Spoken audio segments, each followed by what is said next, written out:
দেখো আমরা একটু আমার মেয়েকে নিয়ে একটু আমরা বেরোবো নিউ টাউনের দিকে। আমাদের পাশে আছে আমাদের দিদিকে সঙ্গে নিয়ে, দিদি আমাদেরকে সঙ্গে নিয়ে বেরোতে যাচ্ছে। আমরা নিউ টাউন যাচ্ছি আমার মেয়েকে নিয়ে গাড়িতে চেপে।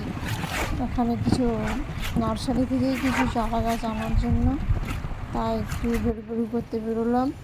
আমরা এখন রাস্তার মধ্যে আসছি, গাড়িতে যাচ্ছি রাস্তার মধ্যে। বৃষ্টি ছেড়ে গেছে।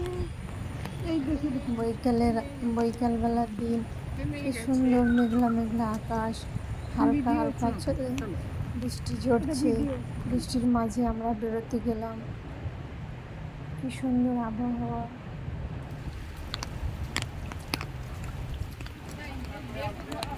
আর নিউ টাউনের ভেতরে ঢুকলাম, দেখছি অনেক বৃষ্টি পড়ছে, তাই ছাতা নিয়ে মা মেয়ে দুজনে ঘোরাঘুরি করছি। একটাও পিক তুলতে পারছি না ঠিকঠাক, তাই আমরা এখন